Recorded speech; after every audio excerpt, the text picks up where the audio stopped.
Welcome back to the Clinical Athlete Podcast. If you're not familiar with Clinical Athlete, we're a network of healthcare providers, students, and coaches who specialize in the management of athletes. You can find your nearest Clinical Athlete provider at clinicalathlete.com. We also have a forum where clinicians, students, and coaches network, discuss, and share ideas and resources related to sports med, athlete rehab, and performance. So to join the forum or for a potential listing on the Clinical Athlete Directory and for all upcoming seminars, webinars, and events, details can be found on the website, clinicalathlete.com. This podcast can also be found on that website along with YouTube, iTunes, Google Play, Spotify, Stitcher, and iHeartRadio. Reviews are always appreciated if they're nice. I guess you can review if they're not also. But maybe, think twice. Be our friends.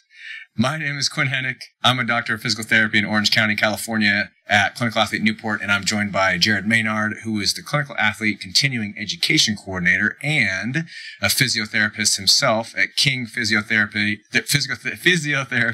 and Foot Clinic in Ontario, Canada. What's up, Jared? Hey, not much, Quinn. Glad to be here. Yeah. Thanks for butchering my clinic's name. That's cool. The physical therapy and physiotherapy still gets me sometimes. That's it. We are also joined by a very special guest, physical therapist, Steph Allen. Steph, thanks so much for being on the show. Thank you, guys. I'm pretty pumped. Yeah, we're excited. It's great to have you. So, Steph is a PT at Boston Physical Therapy and Wellness. And if you're not following her on social media, you should, because she's got some great perspectives regarding the integration of strength and conditioning, the science of pain and rehab, which is why we needed to get her on the show. So, Steph, can you tell our 6 listeners what's led you to your current interests in the field? Absolutely. I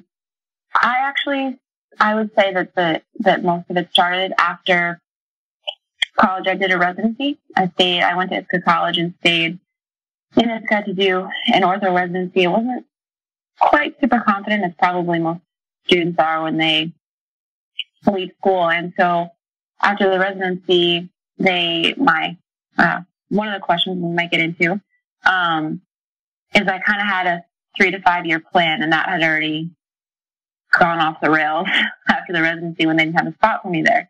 So I actually ended up doing travel PT for a couple of years.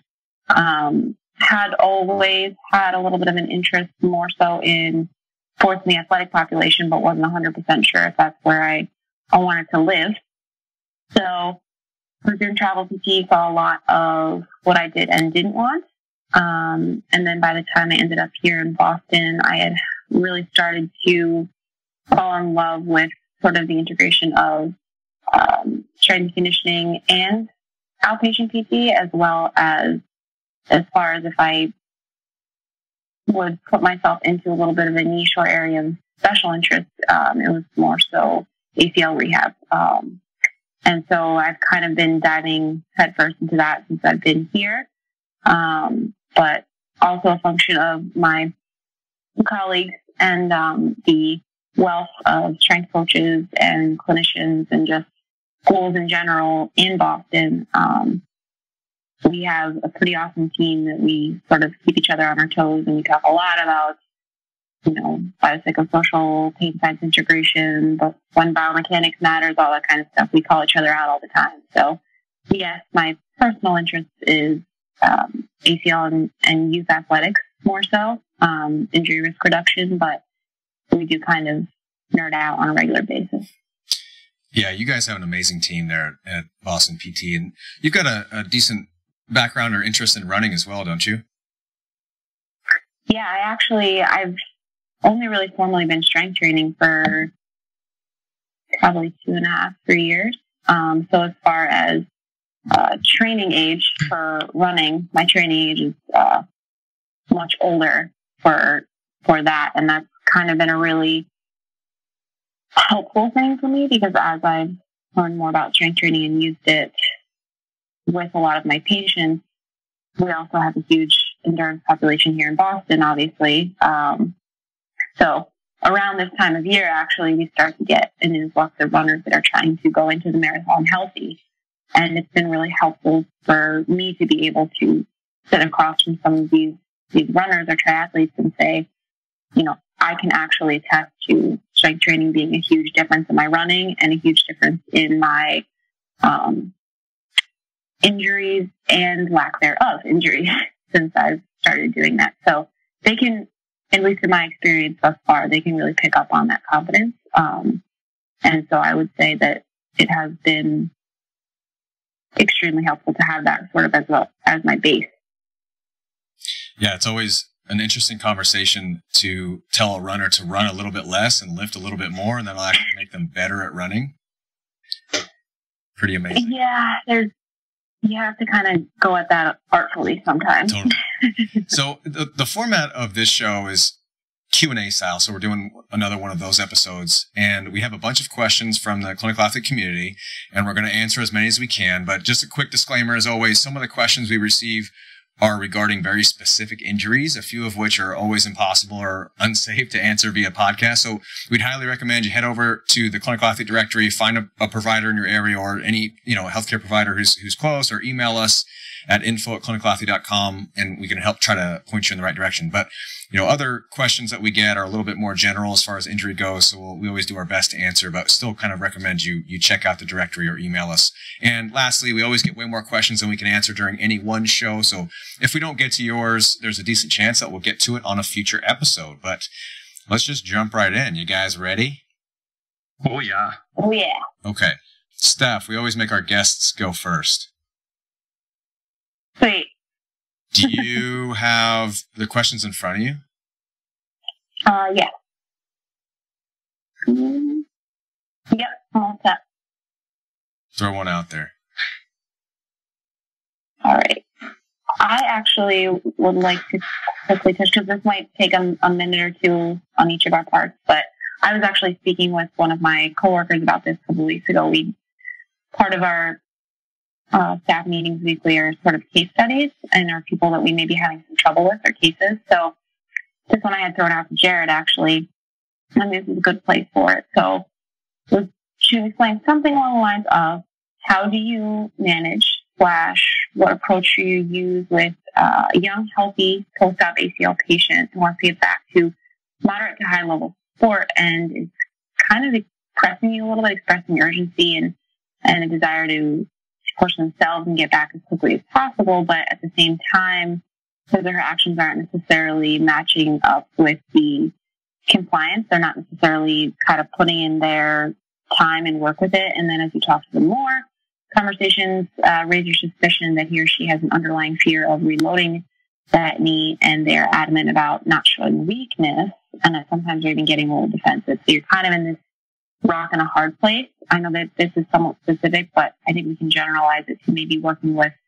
some young, anxious athletes that are saying they really, really want to do one thing, and then they're not necessarily holding up their end of the bargain, and it's a hard conversation to have. No, I think this is a great question, and I think it can be extrapolated to a lot of different types of patients and even age groups and levels. I think, it sounds like ultimately the issue here is fear, and then within that there is a subsequent block in communication because the person doesn't feel comfortable expressing that fear. And maybe that's something that can't be avoided. But I think sometimes in the beginning, if we can set expectations of the process as well as possible in the very, very beginning, and say, this is where we expect you to be at this point, or this is maybe the flip side, because maybe we shouldn't, put milestones in their head right off the bat, because if they don't hit them, then you're kind of setting them up for failure. But, this is what we need to get to first before this. So maybe it's a criterion reference thing instead of a timeline, but, set the stage right off the bat. We can't do this before this, and we're going to use these different tests. If we're talking ACL, maybe it's hot testing, maybe it's some type of, left to right strength, or affected to non-affected strength differences. We need to get up to this certain ratio from affected to non-affected before we can do this and this. So you give them goals to reach. And then if they are not hitting those goals and then are still expressing that urgency, you can kind of take a step back and say, hey, listen, we talked about this. We need to hit these milestones before we move on. And you can show them we're not quite there yet. and then maybe that's where the conversation can be had. If is there anything on your end that we can do better? This is you talking to the patient, kind of giving the patient the autonomy to run the show a little bit. Or really what you're doing is you're trying to guide them to expressing themselves ultimately, which can, it can be a tough task. But I think to summarize, my general thought on the situation would be give them the big picture, and then be constantly kind of bringing the big picture back to their mind and giving them context to where they're at within that process, but do it in a way that is like the first time you did it. You just kind of very patiently and calmly reiterate the process. You're reassuring them, but you're also being pretty stern in that we need to be here before we get there type of thing. And I think if those points are constantly driven home, then maybe they're more apt to just kind of put their head down and do the work. I don't know. What do you guys think? Do you want to chime in on that, Steph? Yeah, I think setting expectations in the beginning has been a huge thing for me, because I feel like it's harder to go back and sort of either reconvince or re-get them to buy in after a certain phase, after they might get sick of a certain phase of treatment or phase of return to sport. So that's definitely huge. But I think that one thing that will be really helpful for this particular coworker and this patient is, like you said, I think continuing to take this step back and take the bigger picture, because I think that the day-to-day sometimes, especially with a younger athlete, it's harder for them to see the big picture. So you might have to, I don't know if it's a maturity thing or not, but I think that could be really useful. So I appreciate that. Yeah, I agree. I think that I was mulling over some thoughts of this question before, and there's part of me that was leaning, or was wondering, if there's anything sneaky that we could do to parse out, whether there is in fact that mismatch between what the person's saying and what they think or how they feel. But I think that it's a better policy and probably yields better fruit to just level with them, and like you guys both said, to scope out and say like, hey, this is kind of where we are. This is what we're seeing in terms of the milestones that we've reached or haven't reached. What do you think about this whole thing? I know you're really motivated. What do you think? Have we missed anything? Is there anything that you think we should be doing that we haven't been doing?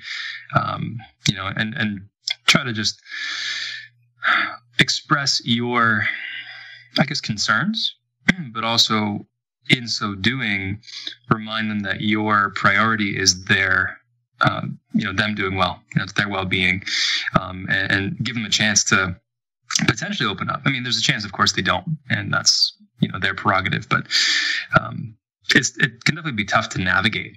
I don't know that I've had that exact situation unfold, but there have been lots of times where it's been really necessary to pause and say, hey, okay, where are you at? Like, let's do a temperature check, and sometimes we're really looking at things differently. Other times we come to the conclusion that we are in fact in the same place, and then we get to reestablish the expectations for the next few weeks or months or whatever. So, yeah. Yeah, I think the maturity thing is a very real issue when you're talking about adolescents. And we're seeing like ACL reconstructions being done on younger and younger athletes. And so if you get a 12-year-old in there, you're not going to have an introspective conversation with them. And so as clinicians, then maybe we are then just looking at our interventions and saying, because I think, in the question, it's subsequent conversations have raised your suspicion that he or she has an underlying fear of reloading the knee. That's kind of a subjective thing. It's what you're picking up within your conversation with the patient. But I also think that you could probably pick up that underlying fear of reloading by just watching them go through their exercises. If you're progressing them from like in the initial phases, slower strength, slower tempos, more like closed chain stuff, you're going to be able to see if they're putting force production into this, the same way on each side. You're going to be able to objectively see if they can lift as much as the other side, or if you start to do some depth drops or some single leg cutting, things like that. I mean, you're going to be able to observe them not avoiding loading that side. So I think you can pick that up there, and then the conversation can then be had. Are you this is what I'm seeing. Do you feel like you can push off that leg, or do you feel like you can land the same way on that side? Keep it simple. Let them answer the question. If they say, yeah, blatantly just lying. But I think a lot of people, if it's obvious and you're picking it up and you ask them about it, I think that they'll start to kind of come and tell the truth a little bit. And then from that point, maybe it's just, you don't even have to have the conversation. Just have them take a step back and, back to skilled loading and regress your exercises until they do get confidence. And from that point, it's just about constantly encouraging, reassuring, constantly encouraging, give them instill the confidence in them. It's tough, but I think this is a great question, and stuff like that makes us all better clinicians. You guys have anything to add on that? No, that was good. Oh, yeah, very helpful. So the second one is, I'll read this one. It's, how does your objective measurement differ from what they teach you in school? And in parentheses, it's like manual muscle testing, passive and active range of motion testing, mobilizations, these types of things, palpation testing. I'll take a stab at this in the beginning, and I'll try not to babble on too long. I think my assessments do differ a bit from what we learned in school, in the sense that it's not this regimented manual muscle test or passive range of motion first, then active range of motion, then manual muscle test, then palpation. It's like checking off the boxes, because as I've looked into more of the literature on special tests and the reliability of things like manual muscle testing, and what the scores mean or what they don't mean, do they matter, do they not? I get the sense that those tests are not as repeatable and objective as we want them to be, and especially the palpation testing is highly pretty much any palpation study that I've seen, the reliability is pretty poor, and that goes for identifying trigger points or assessing joint mobility, like capsular restriction, those types of things, very like nebulous terms. I'm just not super impressed with the reliability and really the validity of even what we're looking for. So I do move joints around. I passively move joints. I usually have the patient actively move the joint first. Just, if they've got it active, I don't really see a need for me to passively move the joint around. But I get them moving. I think it gives me, as the clinician, a mental representation of what I'm working with. If somebody comes in with shoulder pain, I have them move the shoulders around just to kind of see what I'm working with, Crazy. I know it is, but I don't necessarily have my goniometer, in hand and measuring every single joint angle, just because it doesn't necessarily tell me as much. Now, I will say this: I do goni some things more as a way to create buy-in and show the patient that, hey, we're moving in the right direction, like post-op knee. Look at that. We're 20 degrees more knee flexion than we had 2 weeks ago. That's great. And it's just something to give to them. And it shows me that things are moving in the right direction. We don't bill insurance here. So I think that would be another thing. I would probably use the goni more in that sense to, make sure I'm getting reimbursed and that type of thing. So that's another conversation. But in regards to things like manual muscle testing, the scales, it's all about, what if another clinician came in and they should be able to repeat all the testing that I test. So what if somebody who has different strength levels than me versus this athlete, a 4 out of 5 manual muscle test of shoulder flexion may be different when I'm testing it versus somebody else. They may rate them differently. So a manual muscle test in its objective sense doesn't give me a whole lot of information. I do press and pull and, I guess I manually muscle test movements, but it's more to give me a general picture of how sensitized or how reactive what they have is going on, how fearful they are to creating force. And I would rather have a handheld dynamometer for all those testing. Sometimes I do that to objectify those tests as well. But, if I really want to test strength, I usually just have them lift weights. I'll stop there. What do you guys think about this?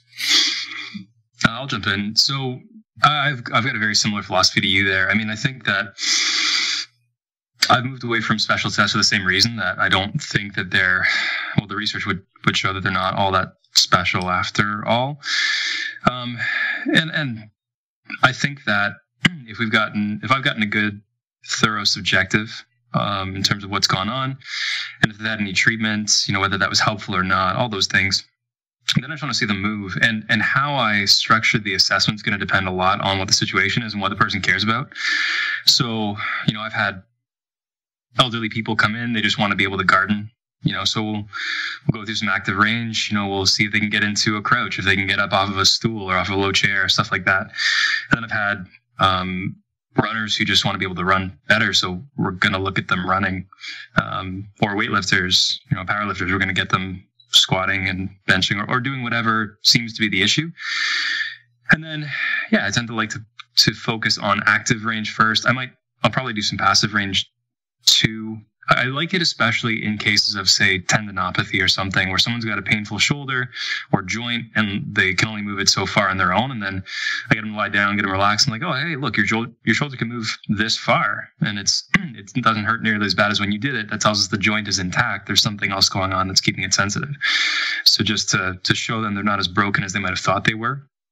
And then for manual muscle testing, I don't use the grading system anymore. Like you said, Quinn, I'll use it to get a general sense of how strong they are, if there's a discrepancy between one side or the other, any apprehension to it. If there's a reason to use a dynamometer, I'll use that too. And I'll also use a Goni primarily in post-op situations, just to let the surgeon know, hey, we're here, and then we're moving forward. And also to show the patient that, hey, we're getting better. I was telling my student that there's a patient that I had not long ago who had a hand issue, and we used the hand grip dynamometer on day one, and then it became kind of a game every time he came in to see if he was a little bit better. And like some days he wasn't, and he knew that, but it was just really cool when he was. So I think that I've tried to focus or to mold my assessment a lot more based on the whys, and does this matter for the patient or for me? And if the answer is no, then I'm probably not including it much, unless. Period there. Go for it, Steph. I'm going to agree with you on that one, Jared. I think that my objective actually is highly based on the subjective. And as far as using some of the traditionally objective testing, like strength testing, like range of motion testing or goniometry, I would say a lot more often for me now it's for buy-in, or for some sort of piece to the motivation puzzle. And what I use more often, I think, for strength-based things, like you said, Quinn, is actually having them list and say, last week the 20-pound dumbbells were really hard, and those kinds of things. But I would be straight up lying to you if I told you that in the last 3 years I've used like an actual okay, kick out into me, and that's a 4 out of 5, because essentially it's funny to me that it's called an objective test, and I don't know, some people might be unhappy with me for saying this, but it's called an objective test, but essentially it's subjective based on the test performer's strength, and that same tester might have a different level of strength a different day and perceive it differently. So the whole interrelated or inter-rater reliability stuff, they don't touch on that too much in school. And then, like we know, special tests don't have a ton of specialness to them as far as accuracy in rolling it in and rolling out. Some are higher than others. I would say occasionally I'll use them as part of the puzzle. Again, like I said, if it fits, but something like a shoulder Hawkins Kennedy test, I do that and it hurts me. And I don't have quote unquote shoulder impingement. I've actually been telling some patients that I'm getting away from using some of the names of these diagnoses themselves, because unless it's something where I feel like it is a super inflammatory situation, I'll use shoulder impingement for an example. I will try to tell them if there's someone who's really upset or nervous about it, like in this position, technically, the end range adduction internal rotation, I'm impinging my shoulder and this doesn't feel good. So to have it as a diagnosis is sometimes I feel like it makes you or makes other people feel as though they have something wrong. They have, I don't know, for lack of better words, like a disease or something. And it really it's probably some cranky tendons. The same thing as if somebody would have, I compare a lot of different body parts to other parts, but I know I'm digressing. Otherwise, I'm really just saying that I don't use a ton of the actual manual muscle testing. Based on subjective, what things piss it off. I will say that. And we will, go through, cross off our red flags, and then we do those things. And if we can alter the way that they do them so that even if it hurts a little bit less, or after we do some reps, it's not worse, or by next day, they return to baseline type thing, then I tell them I would like to, especially someone who's training for something or an athlete doing something, I'll say this amount of pain with some muscle soreness is not that big of a deal. Like, we're going to try and progress this. And then I would say my version of manual muscle testing is kind of that, keeping track of their loading and what they can tolerate. Beautiful. Yeah. The impingement thing is funny, isn't it? It's like, it's a word. It's a position. I make a joke. Right, it's like exactly. every time I do a squat, I'm impinging both my hips. Every time I put my arm over my head, I'm impinging my shoulder, just like what you said, Steph. So it's not the position that's the problem. It was the dose of the position that was beyond your tissue's ability to cope. And how do you figure that out? Well, you dig into their subjective, you figure out what the hell they were doing at the time that they were starting to feel their issues, and probably even more importantly, like leading up to that. Because, sometimes those issues can have a latent effect. It's like things build. So I completely agree with both of you. I love the passive range of motion testing is more of just creating buy-in. Like the passive straight leg raise, just, hey, oh, look, you do have plenty of hamstring length today. Yay! It's not that. Or the functional testing just being objectifying a variation of their goal activity, like what you guys, there's our strength testing right there. So I love it. Beauty. Jared, your turn. My turn. So this comes from Andy Chen at Embark Lifestyle. How do you guys apply acute to chronic workload ratio principles to barbell sports? So a little plug, we had Tim Gabbett on the podcast a little while ago. That episode's in queue because he's going to be doing a webinar for us next year. So we'll release that a little bit closer to the date. But Thanks for that. Yeah, so, I am too. Tim's super smart, obviously, but also super down to earth, just easy to get along with, and cares a lot about making sure that good information is being disseminated and helping people out.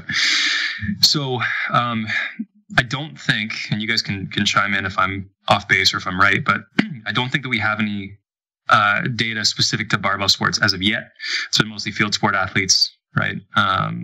So everything is kind of an inference, and so we're making best guesses right now until we've got some better evidence to inform that.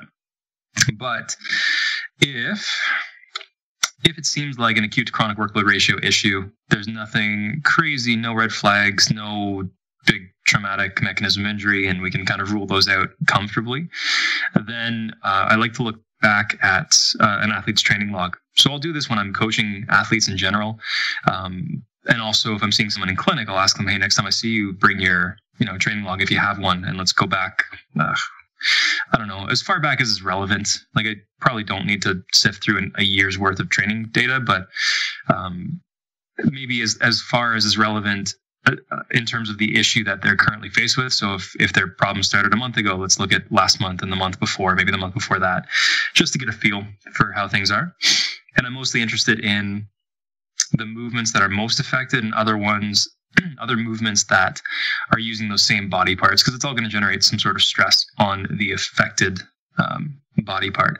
And then it's just some simple math, kind of figuring out what's the average intensity, the average volume, maybe some peak volume, peak intensities, that sort of thing.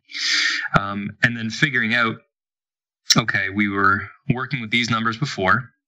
Your issue started about here. This is the progression. So, and then accounting for any other additional information, like you continue to train this way and this is how you felt while you did that. So then if it's a case of, let's say someone's been doing a lot and they haven't actually had a chance to let the body part settle down. And then I'm probably slashing their volume or their intensity, or both, depending on what seems to be aggravating them the most. And it could be both, but it could be the case where they tell me, hey, anytime that I squat over 405, like my knee bugs me, but anything under that's fine. Like, okay, so we're going to avoid squatting over 405 for a little bit and try to see if we can get some good work done in this sort of range. Or maybe it's not intensity dependent. Maybe it's the case where anytime I do, 5x5s or 5x7s or whatever, like that brings on the symptoms. Okay, there may be more of a volume threshold there. And so we'll figure out what the more likely scenarios are. And there's nothing wrong, I don't think, with changing both and undershooting. And again, this is a hypothetical situation where someone's not had a chance or not allowed themselves to settle down. So we want to give them that for a little bit of time, and then start to gradually increase that over time too. And I don't know if I picked this up from anywhere, but I think a 5 to 10% increase in volume from week to week may be a good idea. I probably won't increase intensity that much that fast. And if you guys have any better resources or references for that, let me know. But and then it's kind of tweaking based on how they respond. So if they're responding pretty well, then all right, let's go. I try to go for a linear progression as far as that's possible. That's not always possible. So that's fine. And we take a few steps back and you kind of figure out what seems to be tolerated, what doesn't seem to be tolerated. But it comes down to, I think, some simple math and combining that with your read on the situation based on the assessment. If it's someone who isn't in that sort of situation where they haven't let themselves settle, then, I mean, it's probably the case where they still have to reduce something, but maybe it doesn't have to be as drastic of a reduction. Maybe. I mean, I don't know. What do you guys think about that? Well, I think the question specifically, how do we apply the acute to chronic workload ratio to barbell sport athletes? I don't think we actually can directly because of what you said in the very beginning, Jared, which is that there is no data on barbell sport athletes currently. So just to take a step back from there, the acute to chronic workload ratio, for the listeners who are not familiar with that, you're essentially taking a microcycle of training, your most recent microcycle, and that is usually a week for most people just because that's a convenient thing with the calendar, but anywhere from 7 to 10 days. So your most recent microcycle over, and that's the amount of work, whatever metric that you're using to track training load. It could be tonnage, sets times reps times weight. It could be arbitrary units, is what they refer to in the literature as the session RPEs times the minutes times duration. They get a number, they get a value there, and that's what they use for their AC ratios. Could be average intensity, absolute intensity, whatever metric, mileage, whatever metric you're using. So that metric of the most recent microcycle over a block of the past. So it could be the average of the past 3 weeks. It could be the average of the past 4 weeks, the average of the past 5 weeks. All have been used in studies. The limitation of barbell sport athletes, again, is that there is zero data on that. The ratios that Tim Gabbett and others have found with AC ratios, like specific ratios looking at injury risk, have come from sports like rugby, Australian rules football, cricket, soccer, so field sport athletes where they're tracking mostly practice time. So that point can't be understated. And they found a sweet spot, of ratio of 0.8 to 1.3 seems to be a nice area where you're not doing too little to make yourself deconditioned and increasing risk. You're not doing too much too soon, increasing risk. It's just right. It's like that Goldilocks analogy. We don't have that ratio for barbell sport athletes. And so you would need to just collect data on your own people and then, retroactively kind of look back or prospectively collect data and then look to see if people get hurt. And it's hard to control for that in your own gym. It's not a study. So what Tim, we talked about that on the podcast. Is like, okay, well, what would be more valid? And it's just look at, if anything, look at their chronic work over time. So like AC ratio is all about preparation anyway. What are you doing now compared to what you have been prepared to do? And the big picture, no matter what, is to avoid acute spikes in either direction. So if you're going to triple your work this microcycle compared to the average of what you've done over the past 4 or 5 weeks, just know that you're increasing your risk. Just sign off on that. don't be surprised if something happens. Nothing may happen. You may come out scot-free and your performance goes up, and that's great. But just know that there may be a cost to that. If you're going to go on vacation for 3 weeks and you're decided that you're going to do absolutely nothing, sign off on the fact that you may decondition. And if you try to jump back right into training where you pick up where you left off, you've now deconditioned, you've leveled down, and you're putting yourself at more risk, most likely. So just sign off on that. That's a conversation that has to be had. And then ultimately it's the athlete's decision. As far as the AC, there's another question. I don't know if it's here, but it was, what do you want to see in the research? What new things do you want to see in future research? And for me, it's this. It's the AC ratios with barbell sport athletes. And we've got at our gym, lucky enough, we have like 85 weightlifting only members at the gym. And we're talking about collecting some data on them to see if we can get some rough estimates, just to see, because I have no clue what those ratios will be and like what metric are you going to choose? Tonnage? Well, in weightlifting, it's about 1 rep maxes. So maybe absolute intensity is what you're looking at. All these, there's a lot of questions, but I think big picture with AC ratios or just training load monitoring in general is that you're looking for spikes either up or down. And in the subjective, you can maybe find those. I refer to them as inflection points. Like what happened around the time that you started to feel your issues?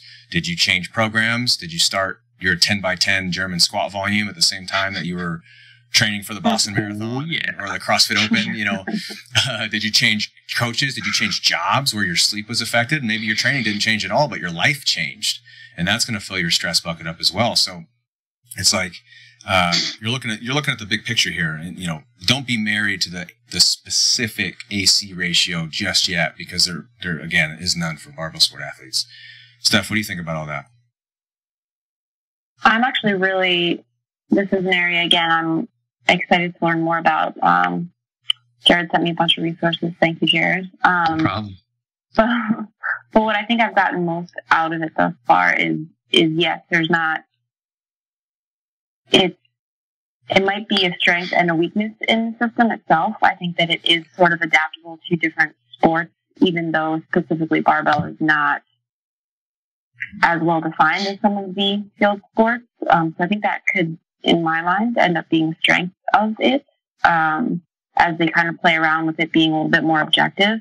But I think that one of the things that I've used with some patients that are more powerlifters or, not necessarily field or endurance sports athletes is talking about, like Jared, when you said you have to sometimes regress a little bit or whatever, and if they're familiar with training loads a little bit, sometimes explaining to them that even though we're regressing, we're still contributing to building up the chronic load.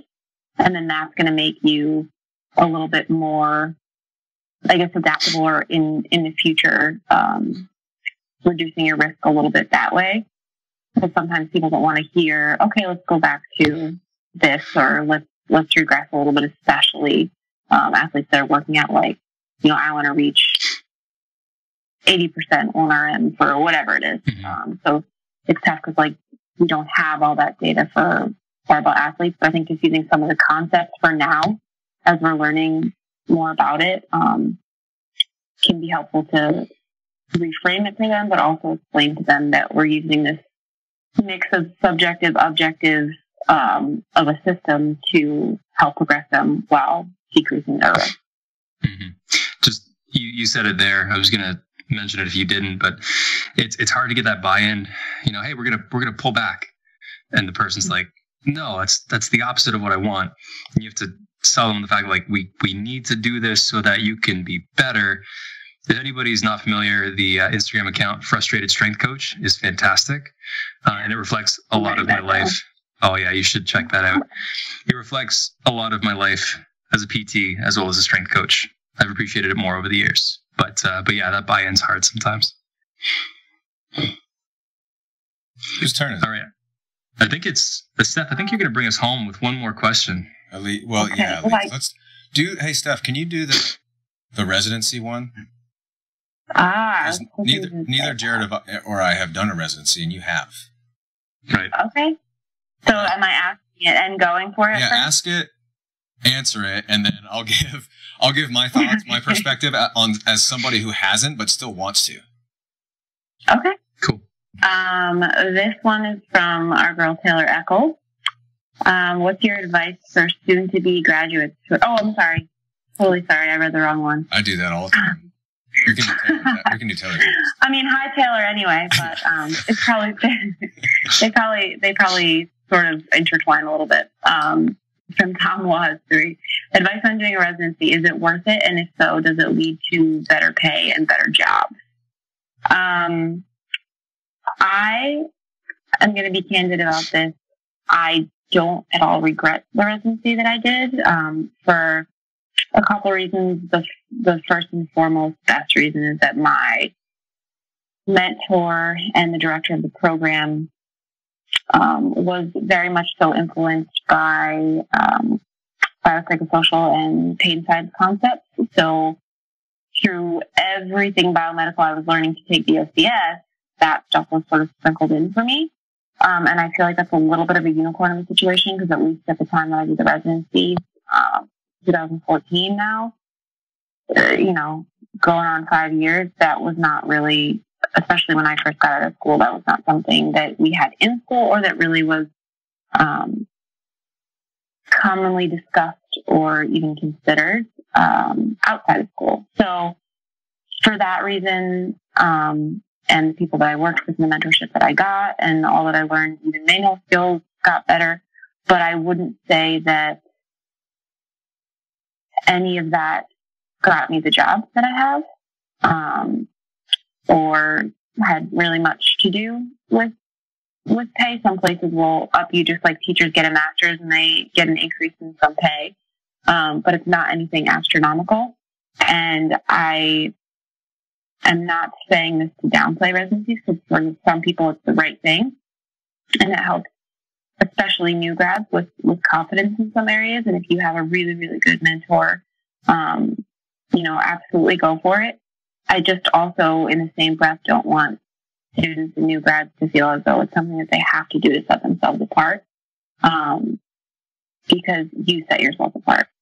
And that's not going to be done just by completing a year-long residency at a prestigious place or whatever. And it's definitely, like I said, I would not credit any residency for getting you your ideal job. I feel like that a lot of times comes from networking and really knowing your why and seeking out a place that is going to help you fulfill your why, get better all the time. Essentially, I picked where I'm at now because there wasn't, in my eyes, any ceiling for growth, both for myself and for the company. So I'm not sure if all of that makes sense, but not downplaying them. I would say do your research, do your homework, know your why before going in, and you're going to get out what you put into it. And also know that it doesn't necessarily guarantee you a really happy your home or end goal job, and also doesn't necessarily guarantee you a different pay scale. No, I think that's extremely helpful. It's helpful for me, even if pay is your number one priority, it's probably not the reason to go into a residency in general. And obviously, I don't think that was posed in the question. It's a valid, it's valid thought and concern. But to me, it was always about the benefit of a residency was about the mentoring, like you said, and the deliberate practice, the deliberate clinical practice that you get, and the feedback on that, like the rigorous feedback. Sometimes probably an uncomfortable, more rigorous than PT school, like you're constantly being evaluated. But I mean, that's a way to really, really build your skills and your confidence as a clinician. So I always thought that was what I wanted to go into a residency for. Our staff, the professors at my physical therapy school, most of them actually encouraged us not to go into residency right away. Their thought was wait 2-3 years, get some clinical experience, then you will have more of a mental representation of practice.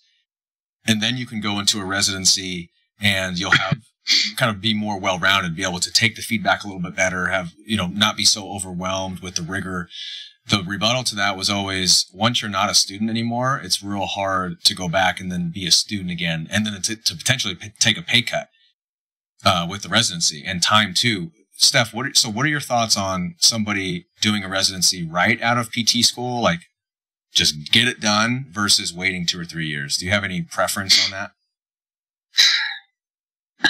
Well, I do want to double check. Can you guys hear me okay? Because my headphones died.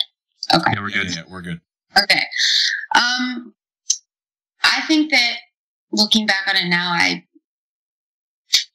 think there's definitely merit to working a year or two. We talk about it sometimes at work and call it sort of getting reps in. And before honing in on certain areas of interest, skills, philosophy, whatever, literally just learning how to be a human with people. Complex cases, get some of those, like be in a high volume area, be in whatever, seek out some of your own mentors first.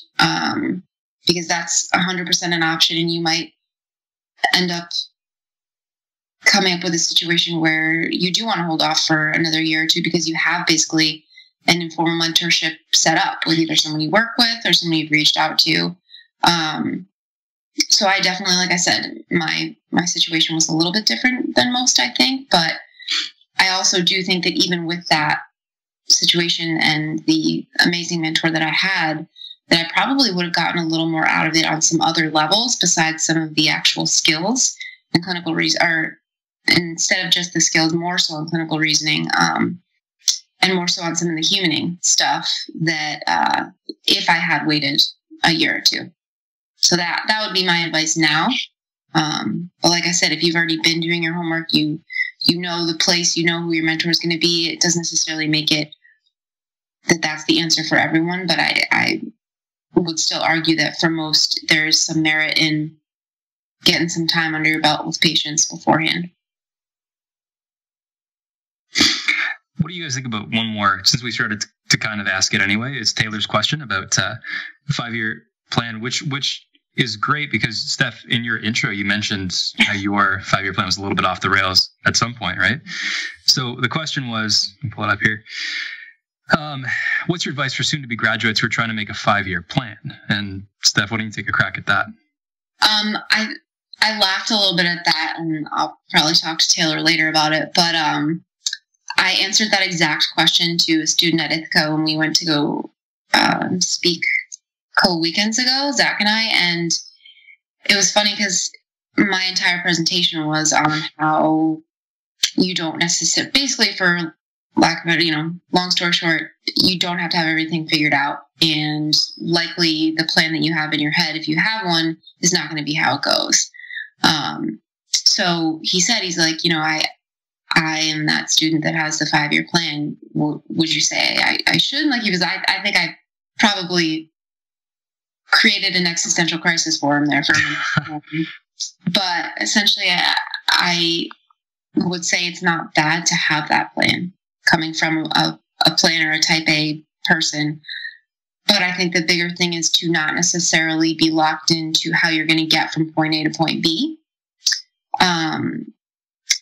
Because my entire 5-year plan was completely flipped, but that's not always the case for people. You can be pretty confident about what your end point is. But I would say, because we are human, that it's very unlikely that it's going to take that linear path that you see each step becoming. And it could be great and it could be not so great. And you could still get to the point that you want to get to. But I just think that not being married to every step along the way, you're going to be a lot happier in the process. Jared, you want to stab at that? I think that's great. When I came out of, actually, it wasn't so much coming out of PT school, it was coming out of undergrad. I had an idea as to how I wanted this to go. And then, the first roadblock was not getting into any PT school right off the bat. It's like, okay, damn, I guess I tossed a curveball, got to roll with it. And then after that, it was more of a matter of, or I guess I became more okay with the idea of, I've got this general idea of where I want to go, and started to expect, like you said, Steph, some curveballs, some things not going the way I planned, and then just kind of dealing with it. So yeah, I mean, I'd probably just echo the same sentiments where I think it's necessary to know what you're about. Like you said before about the residency, kind of know your why, know what you want, where you want to go, but then also have some flexibility in terms of how you get there. Recognize that things rarely go exactly according to plan, and then when that does happen, or if it does happen, which is almost inevitable, it's not shaking you that much because you're kind of prepared for it. So, Quinn, anything? Yeah, I love what you guys are saying. I didn't make a 5-year plan, and slacker. I'm notorious for just jumping in, just kind of doing stuff, and then either picking up the pieces afterwards. I actually graduated, or got my license almost exactly 5 years ago. It was 5 years this August, and I think Steph, you graduated the same year, right? 13. Yeah, it'll be Yep. So here I am at the 5-year mark, and had you asked me 5 years ago that I would just be sitting here on a podcast with you two, I'd be like, what? What's a podcast? And so I guess the question would be, what is your plan? What is the goal of the plan? Is the goal financial?